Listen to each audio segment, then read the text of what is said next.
ज्वाला जलती है, डमरू सुबह सुबह बजते हैं, बड़े अद्भुत श्रृंगार से हमारे महाकाल सजते हैं। तो ओम नमः शिवाय, श्री शिवाय नमस्तुभ्यम। मैं मीनू शर्मा आप सभी का आपके अपने YouTube चैनल की कथा टीवी पर स्वागत करती हूँ। और अब रसपान कीजिए आज की फागुन मास महात्म्य की कथा। अब देखिए, इन कथाओं में मार्कंडेय ऋषि जी धर्मराज युधिष्ठिर को बहुत सारे तीर्थों के बारे में बता रहे हैं। और इसी क्रम में मार्कंडेय जी आगे कहते हैं कि हे राजन, इसके बाद सर्वदेव वंदित गौरीखंड की यात्रा करें। वहाँ स्नान करके मनुष्य सब तीर्थों का फल पाता है और उसमें तिल और जल से तर्पण करने पर पितरों को अक्षय तृप्ति मिलती है। गौरीखंडेश्वर नामक मणिमय लिंग जल के मध्य भाग में स्थित है। मनुष्य उसका दर्शन नहीं कर पाते, वह देवताओं द्वारा पूजित होता है। वहाँ कुमारेश्वर नामक शिवलिंग भी प्रतिष्ठित है। साथ ही भोग और मोक्ष देने वाला मयूरेश्वर लिंग भी है, जिसके महात्म्य से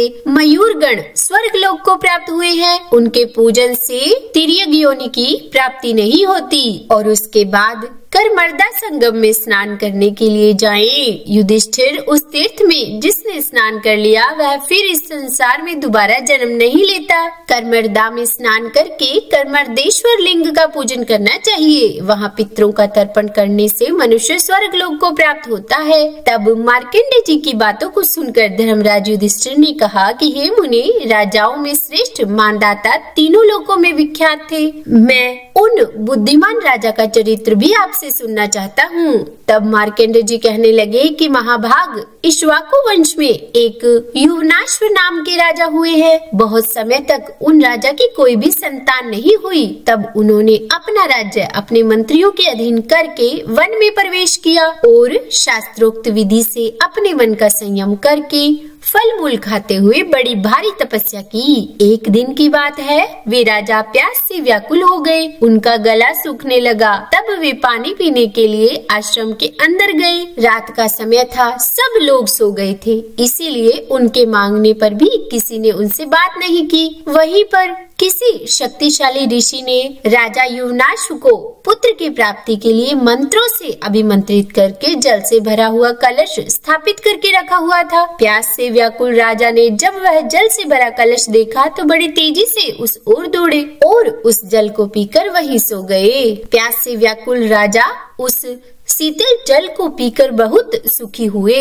पर इसके बाद जब मुनियों को ये बात पता चली तो उन्होंने क्रोधित होकर पूछा कि किसने इस कलश का जल पिया है। तब युवनाश्व ने कहा कि हे महात्माओं, ये काम तो मैंने ही किया है। तब महर्षि भार्गव बोले कि हे राजन, यह तो तुम्हारे पुत्र होने के उद्देश्य से तपस्या से संचित और अभिमंत्रित करके रखा गया था। इससे महान बलवान और तपोबल से युक्त सर्वधर्म परायण पुत्र का जन्म हो, इस संकल्प से मंत्र युक्त विधि के द्वारा इस जल का संस्कार किया गया था और ये तुम्हारे पीने योग्य नहीं था।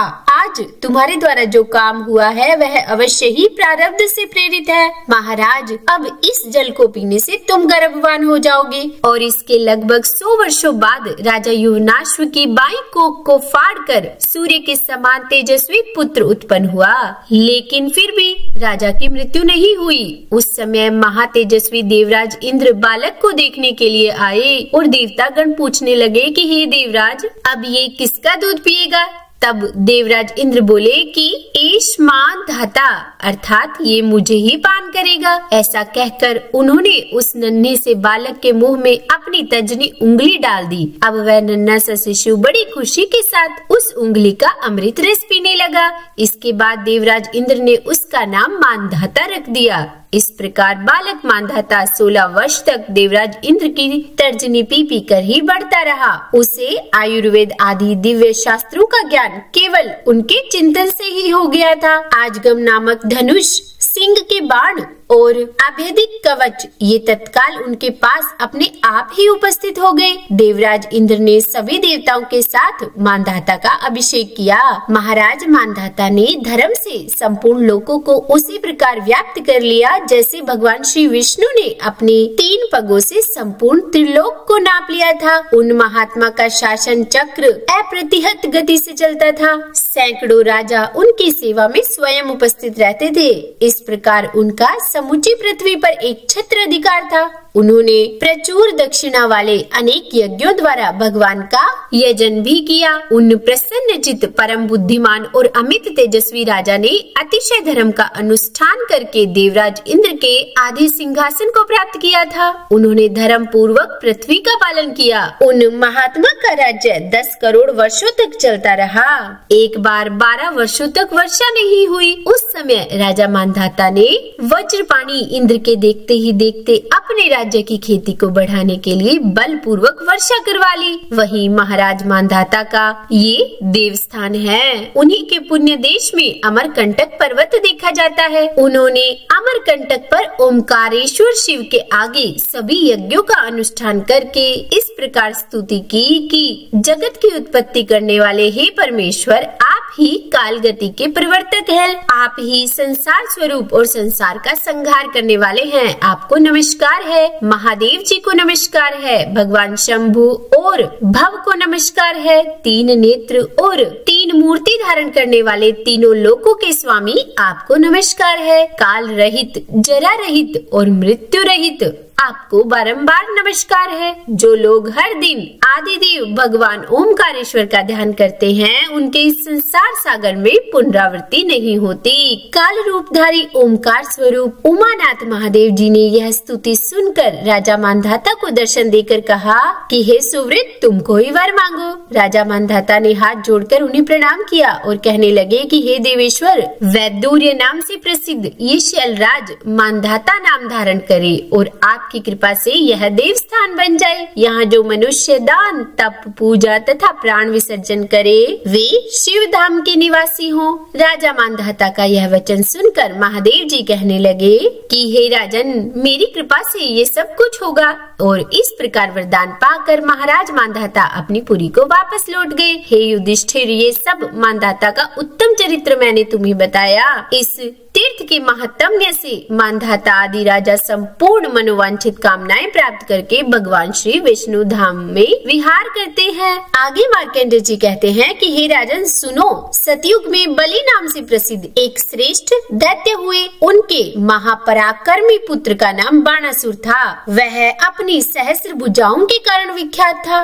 उसने 1 सहस्त्र दिव्य वर्षों तक महादेव जी की आराधना की और जिससे संतुष्ट होकर एक दिन महादेव जी ने कहा कि वत्स, कोई श्रेष्ठ वर मांगो। तब बाणासुर कहने लगा कि प्रभु, मेरा नगर दिव्य और संपूर्ण देवताओं के लिए अजय हो। आपको छोड़कर दूसरे किसी देवता के लिए यहाँ प्रवेश पाना अत्यंत कठिन हो। मेरा नगर मेरे स्थित होने पर स्थित रहे और मेरे चलने पर वह मेरे साथ चले, सर्वथा मेरे अनुकूल बना रहे, बस यही मुझे वर दीजिए। महादेव जी ने कहा तथास्तु। और इसके बाद भगवान विष्णु ने भी बाणासुर से कहा कि अगर महादेव जी ने तुम्हें एक पुर तुम्हारे मन के अनुरूप दिया है तो मैं भी तुम्हें वैसा ही दूसरा पुर अर्थात घर देता हूँ। और इसके बाद दोनों देवता श्री विष्णु और शिव जी ने एकत्र होकर कहा कि बाणासुर, अब तुम शीघ्र ही ब्रह्मा जी के पास भी जाओ। तब राजा बलि का पुत्र ब्रह्मा जी के पास भी गया। ब्रह्मा जी ने उसे हृदय से लगाया और कहा कि वत्स, भगवान शिव और विष्णु जी दोनों ने तुम्हें एक एक पुर प्रदान किया है, इसीलिए मैं भी तुम्हें वैसा ही एक और पुर देता हूँ। और इन तीनों पुरों को प्राप्त करके बाणासुर त्रिपुर के नाम से विख्यात हुआ। हे धर्मराज, इस प्रकार वरदान पाकर सहस्त्र यानी कि 1000 भुजाओं के विस्तार से शक्तिशाली बना हुआ बाणासुर समस्त देवताओं के लिए अवध्य हो गया, यानी कि कोई भी देवता उसका वध नहीं कर सकते थे। उसने यक्ष, विद्याधर, देव, दानव, गंधर्व और राक्षसों के समस्त निवास स्थानों को नष्ट कर दिया। वहाँ की यज्ञ वेदिकाएं तोड़फोड़ डाली। देवराज इंद्र की अमरावती पुरी को उजाड़ दिया। उसके अत्याचार से परेशान होकर सब देवता महादेव जी के पास गए और हाथ जोड़कर कहने लगे कि हे भगवान, आपने भगवान श्री विष्णु ने तथा श्री ब्रह्मा जी ने बाणासुर को वरदान देकर अजय बना दिया है। हे प्रभु, उसके साथ युद्ध करने की शक्ति अब किसी में भी नहीं है। जो भी उसके सामने खड़ा होगा वह उसे भस्म कर सकता है। तब महादेव जी कहने लगे कि हे देवताओं, तुम सब लोग 30 करोड़ की संख्या में हो और बड़े बलवान हो। सब लोग संगठित हो जाओ और यत्न पूर्वक त्रिपुर का विनाश कर दो। यह सुनकर सब देवता अपने तीखे अस्त्र शस्त्र लेकर बाणासुर के यानी कि त्रिपुर के पास गए, किंतु दैत्य ने सभी देवताओं को क्षण भर में ही परास्त कर दिया। उन सब के अस्त्र शस्त्र भी छीन लिए। देवताओं के पांव उखड़ गए और वे निराश होकर फिर से महादेव जी के पास गए। तब महादेव जी ने पूछा कि बताइए, आप सभी ने वहाँ जाकर क्या किया था? तब देवतागण कहने लगे कि हे भगवान, हम क्या कहें, हम तो उसका पराक्रम वर्णन करने में भी असमर्थ हैं। तब देवताओं की यह बात सुनकर भगवान शिव कहने लगे कि अच्छा, तो इस महादुष्ट त्रिपुर का संहार मैं करूंगा। और ऐसा कहकर वे कैलाश से चले और जहाँ त्रिपुरासुर था वहीं जा पहुँचे। उनके साथ देवी पार्वती जी भी थी। चंडेश्वर, नंदी, महाकाल, महेश्वर, वृष, भृंगिरिटी, विघ्नेश अर्थात गणेश जी, स्कंद यानी कि कार्तिकेय जी, महावीर, पुष्पदंत, घंटाकर्ण, महोदर, गोमुख, हस्तिकर्ण, स्थूलजंग और वृकोदर, ये 15 पार्षद भी भगवान शिव के साथ गए। वे सब के सब महादेव जी के समान ही पराक्रमी थे। जहाँ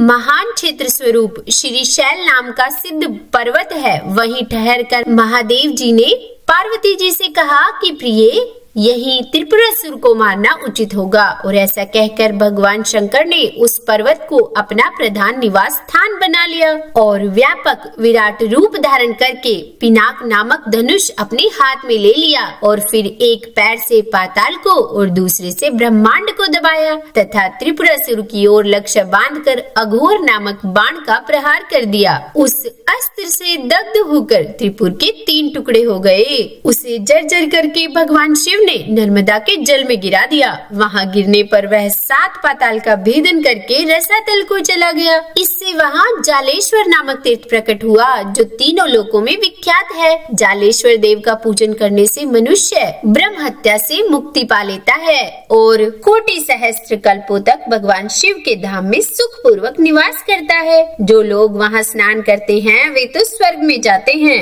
और जो मृत्यु को प्राप्त होते हैं उनका पुनर्जन्म नहीं होता। हे युधिष्ठिर, वहाँ तिल और जल से तर्पण करने और पिंड दान देने से जब तक भगवान शंकर और नर्मदा जी स्थित हैं तब तक पितृ भी तृप्त रहते हैं। कालाग्नि रुद्र के समान प्रज्वलित त्रिपुर नाशक अघोरास्त्र को नर्मदा के सिवा भला दूसरा कौन धारण कर सकता है। इस प्रकार अघोरास्त्र से छूटा हुआ बाण जाल ही जालेश्वर अर्थात बाणलिंग नाम कहलाया। अपने तीनों पुरों के दग्ध होने पर बाणासुर भयभीत होकर भगवान शिव के इस प्रकार स्तुति करने लगा कि हे अनादि देव ईश, आपको नमस्कार है। हे विघ्नेश्वर, आपको नमस्कार है। हे महेश्वर, आपको नमस्कार है। सर्वज्ञ अज्ञान हरिहर, हे ज्ञानदाता शिव, आपको नमस्कार है। अनंत गुणमय रत्नों से विभूषित आप परमेश्वर को नमस्कार है। परात्पर, परातीत, उत्पत्ति और पालन करने वाले हे शिव, आपको नमस्कार है।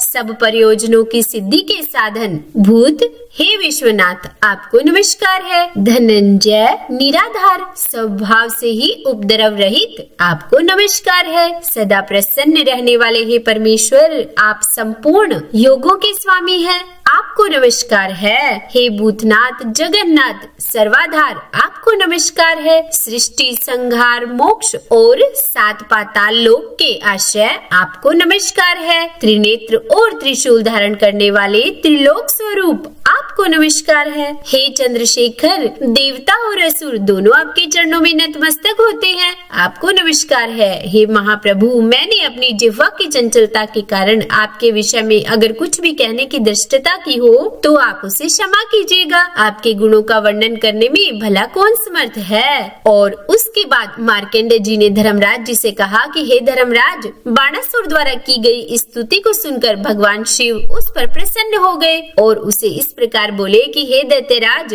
सेवा अपराध जनित तुम्हारा ये दोष अब क्षमा कर दिया गया है, अब तुम कोई वर मांगो। तब बाणासुर बोला कि हे देव, मैं अपने परिवार सहित इस जन्म में आपके उस परम धाम को जाऊं जहां पुनर्जन्म का भय नहीं है। तब बाणासुर का ये वचन सुनकर महादेव जी ने कहा कि तथास्तु दैत्यराज, तुम मेरी भक्ति के प्रसाद से मेरे समीप निवास करोगे। और इसके बाद वह दिव्य विमान पर आरूढ़ होकर महादेव जी के प्रसाद से उन्हीं के लोक में चला गया। तो बोलिए हर हर महादेव। आज की यह कथा समाप्त हुई। उम्मीद है वीडियो आपको पसंद आई होगी। अगर अच्छी लगी हो तो लाइक एंड शेयर कीजिएगा और चैनल पर नए हैं, सब्सक्राइब नहीं किया है तो सब्सक्राइब भी कर ही दीजिएगा।